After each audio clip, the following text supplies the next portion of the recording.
fucking Jenkins is that she's always saying, oh, and you better believe big things are happening, or you better believe we're working towards getting a new house. I'm sorry, babes, but you can't gaslight us. You've been working on that for like years.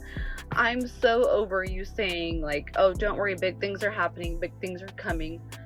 I posted a Facebook post, or I should say, she posted a Facebook post, but I posted a TikTok about said Facebook post, which I think it's pretty funny, the fact that she ends it with telling us that big things are coming. I think that's cap, because you've said that for so long. It's literally like telling me that, actually, I believe in Santa Claus. I believe in Santa Claus over believing that you're going to change your life. I believe in the Easter Bunny. I believe in all of that before you actually get a job, Drew gets a W-2, and you start doing better for yourselves. Until then, keep letting your babies lick the floor, because I don't believe anything that you're saying. I don't understand if the wires are not connected. But yes, that's just my 2 cents. Okay, babe, listen close, because the tea that just spilled from Stephanie Jenkins' own fingertips is scorching. And this isn't just a little internet drama, it's giving plot twist after plot twist, with receipts baked right into her latest Facebook post. She might have thought she was venting, but what she really did accidentally aired out the entire mess behind the irresilient Jenkins persona, and pulled Drew right down with her. So here's how it went down. Stephanie gets online and posts this long, emotionally charged status about how her content game is off and how overwhelmed she is with her kids this summer. Cue the sympathetic comments, right? Except, pause. Because within just a few lines, things start getting shady.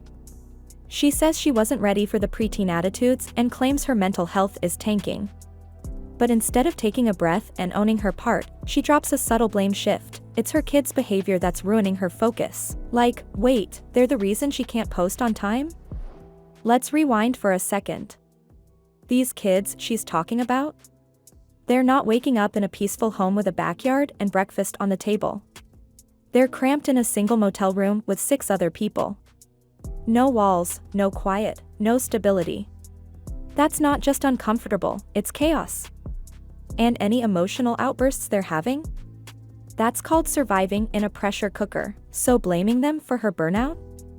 Girl, the audacity is loud. But oh honey, we're only getting started.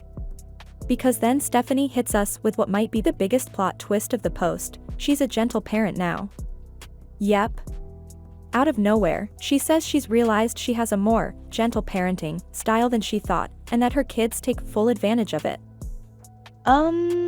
Excuse me? This is the same Stephanie who used to brag about not being a gentle parent at all. People still remember the posts where she made lighthearted comments about hitting her kids if they acted out. And let's not forget the infamous video, the one where she forgot to mute her mic and got caught screaming at one of her daughters over a tiny clicking noise. And if that wasn't enough, there's still that haunting incident involving her son Deshaun, who ended up with a black eye, and it got so serious DHS had to contact his biological mom. So now she wants to rewrite history and step into the gentle mama role? Baby, this is not a rebrand, it's revisionist storytelling. But then, just when you think she might actually try to take some accountability, she throws in one of her classic lines, the whole, "we know housing would make all the difference" bit. If you've been following Stephanie long enough, you already know, this is her go-to line. She's been saying it for over a year. Whether they're on the verge of eviction, mid-move, or squatting in another temporary spot, she always drops that same line like it's new. Like we haven't heard it a dozen times. We're working on it. We have a plan. We're getting out soon. But no updates. No evidence. No real change. Just recycled hope and a lot of sympathy bait. Now, here's where the Drew of it all comes in, and things start spiraling even more. Stephanie casually mentions that Drew is starting a 30-plus week job while still doing gig work. Sounds great on paper, right? Except, didn't she already claim, literally days ago, that he was already working 2 jobs? She painted this whole picture of him being this super dad who's grinding all day, coming home exhausted, and still helping with chores. But now he's just starting a job. So which is it? And this isn't new behavior either. People have been side-eyeing Drew's job status for months. In court, he swore he had a job, but couldn't show one single shred of proof. No documents. No emails. Nothing. It was like he was hoping if he said it confidently enough, no one would ask follow-up questions. But here's the twist, now it's Stephanie doing the vague storytelling. And she slips it in like we won't notice, like no one's going to remember what she posted last week. Spoiler alert, we remember everything. And honestly, the scary part isn't just the conflicting details, it's how normal the lying has become. They don't even flinch. The timelines shift. The story morphs. And through it all, Stephanie keeps her tone the same, like nothing's off, nothing's suspicious, and we should all just keep rooting for her. But the people paying attention? They see what's really happening. This isn't a family fighting to survive. This is a couple putting more energy into their image than their kids' actual well-being. She wraps the post up with this whole thing about how she's doing nothing but mom duty, until she drops at the end of the day, trying to remind everyone that she's a stay-at-home mom juggling content and kids and life. And just when you thought Stephanie Jenkins' Facebook post had already given us more twists than a reality TV finale, she kept going, and what came next? Even more cell phones wrapped up in passive-aggressive mom talk and a whole lot of thinly veiled shade. But let's be honest. What she's really doing isn't just oversharing, it's exposing her own cycle. And not in a cute, a relatable mom life kind of way. This is dysfunction wrapped in hashtags, and baby, it's unraveling fast. She tries to position herself as a worn-down stay-at-home mom who's barely hanging on, who literally drops from exhaustion every night because she's doing it all. But here's where the delusion kicks in. There's a huge difference between being a stay-at-home mom who's prioritizing her kids, and being a content creator who's building her entire brand around chaos, guilt, and emotional bait. One puts the kids first. The other puts the camera first. Because real stay-at-home moms? They grind. Quietly. Daily. They build routines, organize the madness, set boundaries, not for show, but for their children's emotional safety. They meal prep on tight budgets, plan activities around their kids' growth, and make sacrifices you'll never see on camera. They're not chasing sympathy. They're too busy holding everything together. Stephanie, meanwhile? She chose the public path, the live-streamed breakdowns, the sympathy captions, the updates with more spin than progress. And let's talk about Drew for a second. Because this man continues to float through the background of her chaos, doing the bare minimum, and she still chooses him. Still has babies with him. Still clings to this idea of, we're working on it, even when nothing's changing. It's like she's playing house while her kids are living in an emotional hurricane. There's no plan. No real steps forward. Just reaction after reaction, meltdown after meltdown, usually filmed or typed out in real time for all to witness. You chose this struggle, okay? You chose it. And to say, like, I'm gonna go ahead and put the screenshots that she put on Facebook talking about, oh, she's much more of a gentle parent than she ever thought she was.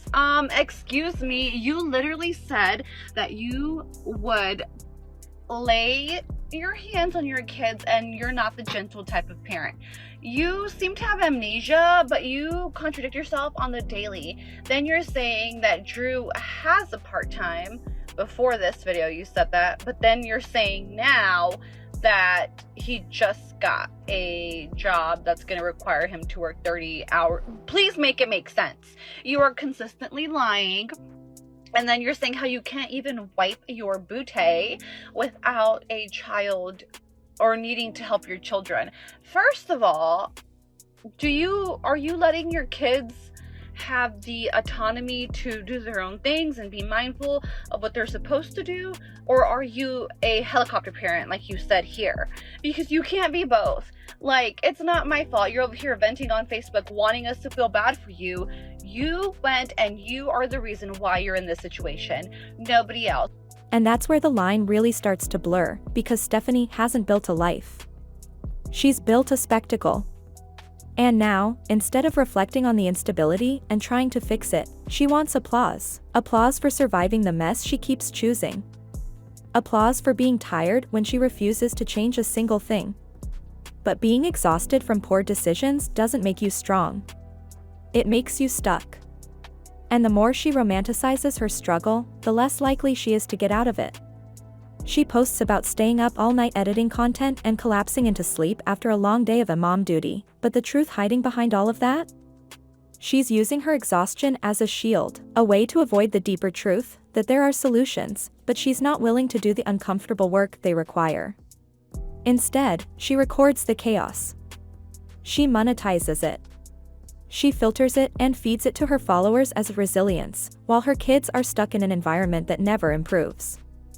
And then, oh, this part really hits, she casually jokes that bedtime is a lost cause in the motel room, saying the kids stay up because, duh, they're in the same room. Like it's some lighthearted parenting quirk, but that's not quirky. That's concerning. Because what she's describing isn't a parenting inconvenience, it's a serious developmental crisis.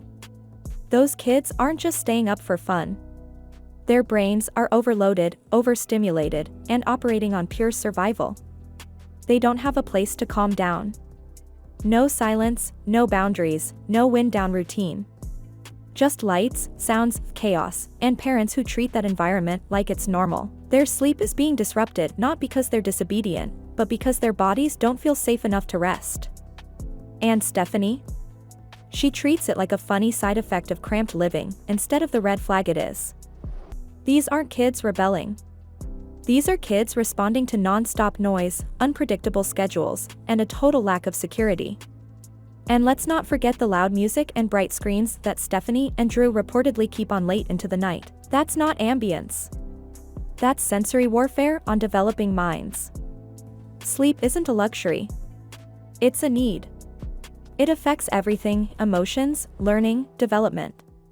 But in that one-room space, their natural sleep cues are being completely overridden. They're not being given a bedtime. They're being thrown into a mental fog that never lifts. There's no off a switch. No door to close. No rhythm to help them regulate. And Stephanie? She's not fixing it. She's filming it. Then comes the part that almost makes you laugh out loud if it weren't so sad.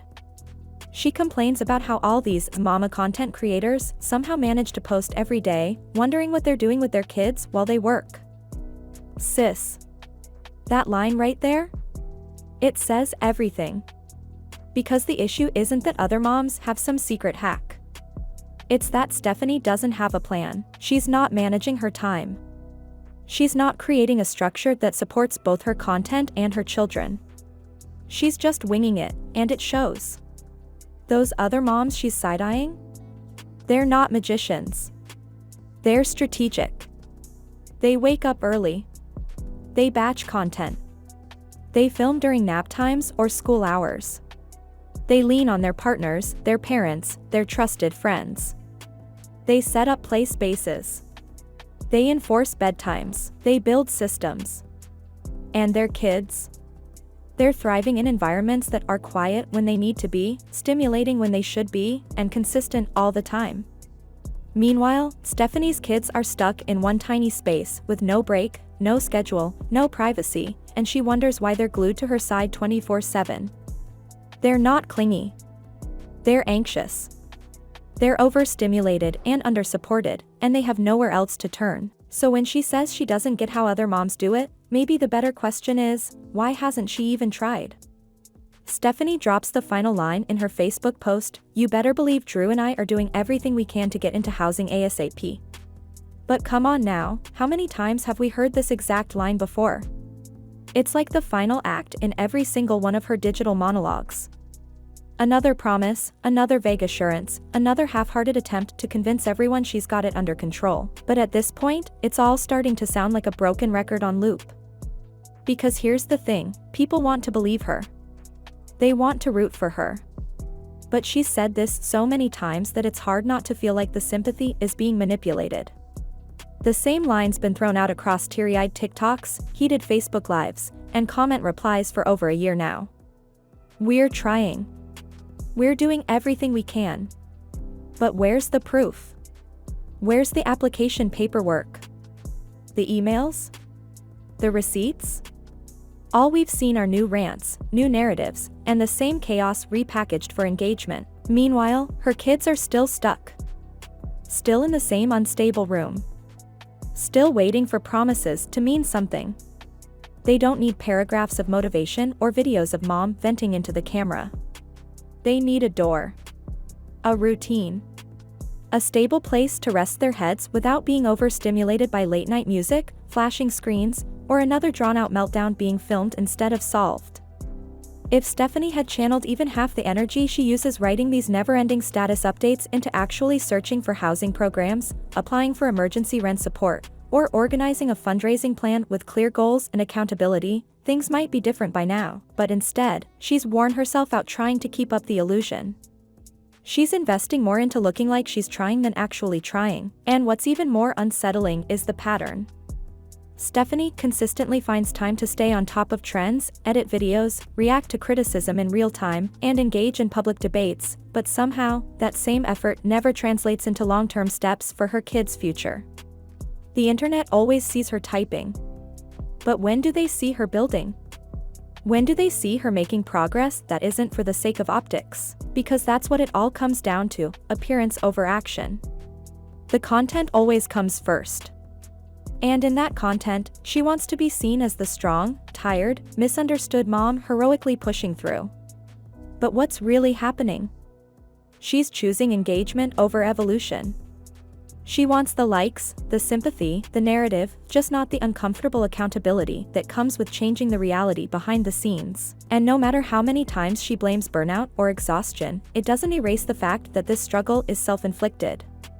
Parenting is hard, of course it is, but what Stephanie is facing isn't just hardship. It's the direct result of repeated decisions that kept digging her family deeper. She kept having children long after it was clear she was emotionally and financially tapped out. She kept holding on to Drew, even when he proved, over and over again, that he wasn't going to show up in the ways that mattered. Let's not forget, Drew's track record is already marked with courtroom contradictions and job inconsistencies. Instead of turning inward and confronting the damage done, she claps back. She writes essays. She posts photos of cluttered motel life and captions them with hope and expects applause. The stuff that would change her kids' lives keeps getting pushed to the bottom of the list. And the most heartbreaking part? The kids aren't the cause of the chaos. They're the ones caught in the aftermath. They're not dramatic. They're not difficult. They're just trying to exist in a space that was never designed for healthy growth. They're reacting to an environment that keeps telling them, settle for less. And instead of shielding them, Stephanie broadcasts their struggle for sympathy, likes, and algorithm boosts. These kids never signed up to be part of an endless content loop. They didn't ask for their exhaustion to be posted. She's not asking for help anymore. She's asking to be seen. To be pitied. To be praised for enduring the same situation she won't fix. And when people question it, she reframes the story again. Paints herself as the victim. Rewrites the struggle to suit the narrative. But her kids. They're still there. If you made it this far, drop your thoughts in the comments, because this story is still unfolding and the layers keep peeling back. Don't forget to like, subscribe, and hit that bell so you don't miss the next chapter. There's always more tea brewing, and babe, you won't want to miss it.